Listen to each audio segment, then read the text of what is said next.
Salut les frères, comment ça va? J'espère que vous allez tous bien. Aujourd'hui on se retrouve pour l'avant-match Barça Atlético à domicile. On est directement parti les frères.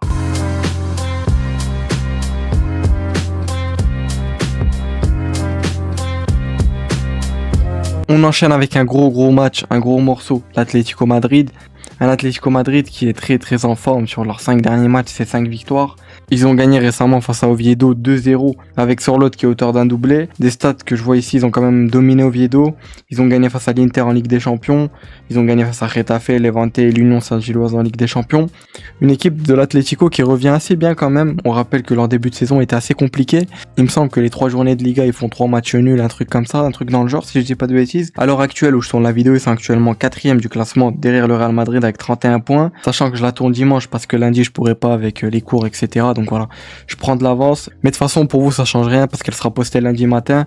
Même si ça me fait un peu chier parce que j'aurai pas toutes les news avant le match. Mais bon c'est comme ça.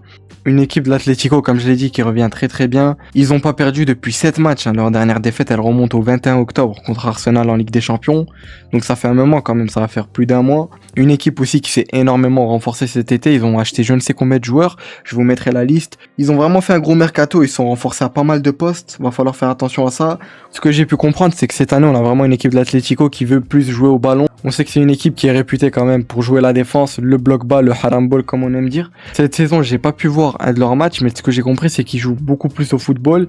Simeone qui a changé un peu de style de jeu même si ça reste quand même une équipe basée sur la défense. On verra bien mardi de façon contre eux comment ça va se passer. On sait que de notre côté on s'attend à un meilleur niveau du Barça. On sort d'une semaine qui est compliquée, surtout avec cette défaite face à Chelsea 3-0. Certes on gagne face à Alaves, on prend les 3 points mais c'est ce qu'on retient réellement, les 3 points. Dans le jeu il y a quand même pas mal de déchets encore, de pertes de balles. On a un Juan Garcia qui nous sauve à pas mal de reprises. On a encaissé plusieurs grosses occasions et heureusement que Juan Garcia était dans les cages comme je l'ai dit. Surtout qu'Alaves c'est l'une des pires attaques de Liga et on encaisse autant d'occasions concrètes, c'est pas normal. On sait aussi pour ceux qui ont vu les images d'Hansi Flick après le match qui était triste. Ça m'a fait vraiment du mal de voir tonton Flick comme ça, un Rafinha qui lui parlait, essayer de le réconforter. Moi au début quand j'ai vu ça m'a fait de la peine honnêtement, c'est triste de le voir comme ça. Après c'est vrai qu'on n'a pas eu les raisons, même si on va en parler après. Moi au début je me suis dit que c'était par rapport au niveau de l'équipe, parce que certes on prend les 3 points, on gagne face à Alaves, mais voilà ça a été assez compliqué dans l'ensemble. Je me suis dit que c'était par rapport à ça. Après j'ai aussi pensé à l'option qu'il avait peut-être un problème personnel etc, mais c'est pas du tout ça. Des raisons qui sont sorties c'est que simplement Flick était vraiment contrarié après ce match là, après pas mal d'incidents qui s'étaient passés, entre le penalty de Lamine Yamal qui a pas été sifflé, le carton rouge pour Marcus Sorge et Ramon de la Fuente, l'entraîneur des gardiens, le chauve qui est là depuis des années maintenant au Barça. Lui qui a essayé de parler avec le 4e arbitre pour savoir les raisons, etc. Le 4e arbitre qui l'a totalement ignoré, faut dire le terme.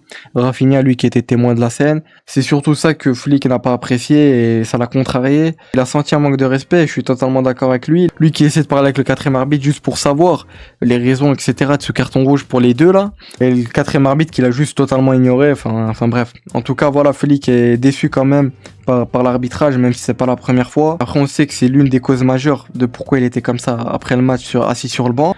Mais il y avait aussi la raison que Flick, malgré la victoire, était déçu de voir son équipe jouer comme ça avec pas mal de déchets techniques. Il sait qu'on peut faire mieux, qu'on n'est pas à notre niveau, qu'on n'est pas en forme.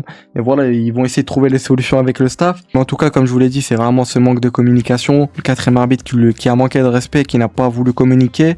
Et j'ai pas compris ça pourquoi. Flick qui, voilà, n'a pas aimé cette attitude-là. Maintenant, on se retrouve avec Marcus Sorge expulsé et l'entraîneur des gardiens Ramon de la Fuente. C'est triste quand même, alors que tu peux juste expliquer pourquoi t'as mis le carton rouge. Lui qui a préféré faire le type, le 4e arbitre, mais en tout cas c'est triste de voir Flick dans cet état, surtout qu'après quand tu le vois pendant la conférence de presse, même quand ils ont pris la photo avec le gâteau pour les 126 ans, tu vois qu'il a les yeux rouges, qu'il était ému, c'est triste de le voir comme ça. On sait qu'on peut lui reprocher pas mal de choses à Flick, peut-être cette ligne du hors-jeu qu'il faut arrêter de jouer, etc. Même si là ça va mieux, même si la défense, il y a pas mal encore de problèmes, ça reste fébrile, etc. Même s'il y a pas mal de choses qui suivent avec, le pressing, etc. qui est pas totalement bien fait. Si ce retour de Rafinha nous aide énormément, il est là, il presse et il motive l'équipe, lui qui avait le brassard et qui pour moi doit être le capitaine de cette équipe. Tu sens vraiment un Barça avec et sans Rafinha. C'est pareil pour Pedri qui est rentré, qui a changé le match totalement, on avait une meilleure maîtrise, etc. Je voulais en parler parce que voilà, voilà, ça fait du mal de voir Flick dans cet état, mais je le comprends honnêtement.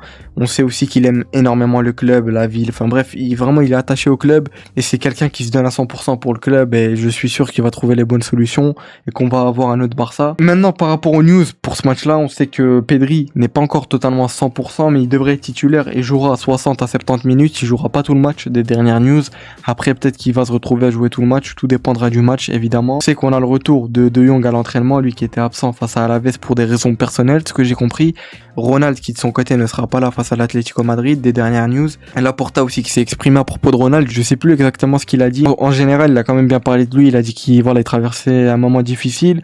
Ce qui est sorti, c'est qu'il est vraiment affecté, quasiment au bord de la dépression. Voilà, le club préfère le protéger pour l'instant et ne pas le convoquer face à l'Atlético. Parce que voilà, il est pas totalement remis de ce match-là face à Chelsea. On sait qu'il est énormément critiqué depuis longtemps et surtout après ce match face à Chelsea.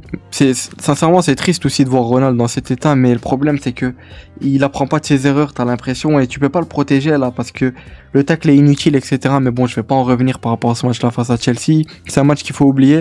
Maintenant, faut être focus pour ce match-là face à l'Atlético qui va pas être évident. Il revient très bien. On sait qu'ils ont énormément de qualité. On sait qu'ils ont le neuf qu'on rêve d'avoir, Julián Alvarez, qui va falloir faire très très attention. Voilà, comme je l'ai dit, en tout cas, cette semaine qui est passée, va falloir l'oublier, passer à autre chose.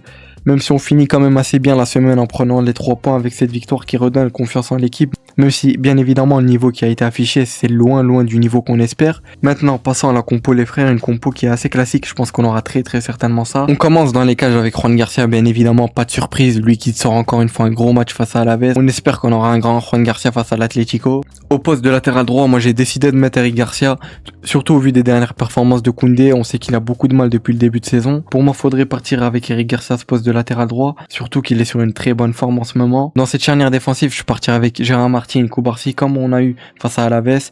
Les deux jouent très bien ensemble. Gérard Martin qui monte en puissance vraiment. Gérard Martin qui te sort un gros match face à Alaves, que ça soit à la relance, même défensivement parlant, il a été très solide. Lui et Cubarsí, comme je l'ai dit, qui jouent vraiment très bien ensemble. Il faudrait aligner pour moi cette charnière.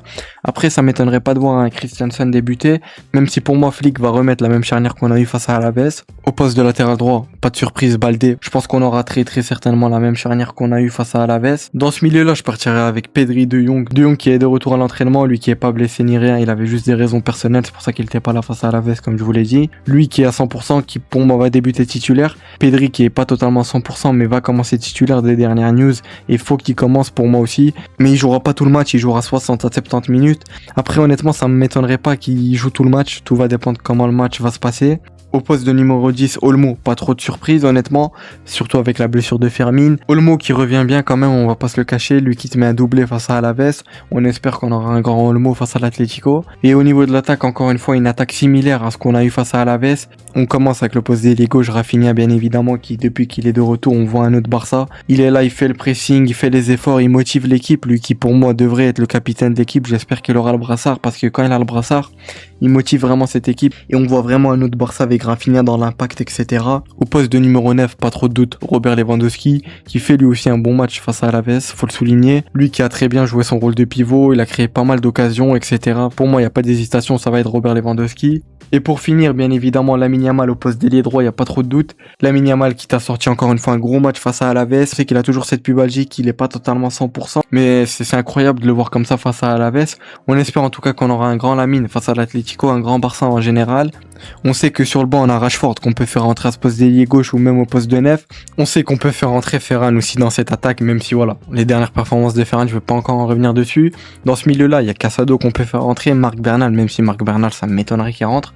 À ce poste de latéral droit, bien évidemment, on a Jules Koundé qu'on peut faire rentrer. On a quand même pas mal de remplaçants qu'on peut faire rentrer, même si on n'a pas un banc hors norme comme eux, loin de là. Mais voilà, en tout cas, moi je verrai cette compo. Je pense que Flick va très certainement aligner quelque chose de très similaire à ce que j'ai mis ici. On verra bien ce que Flick va décider d'aligner le jour du match. En tout cas, voilà les frères, ça aurait été tout pour cet avant-match. N'hésitez pas à me dire ce que vous en avez pensé. Est-ce que vous êtes d'accord avec moi par rapport à la compo? En tout cas, voilà, ce match face à l'Atlético qui, honnêtement, on peut pas partir confiant quand on voit le niveau de l'équipe, etc. On espère qu'on aura un autre Barça face à l'Atlético et qu'on va gagner. De toute façon, il faut la victoire absolument. On sait qu'on n'a pas le droit à l'erreur en Liga. On se retrouve pour le débrief qui sortira très certainement mercredi. C'était Azro, portez-vous bien, prenez soin de vous. Je vous souhaite un bon début de semaine. Ciao les frères.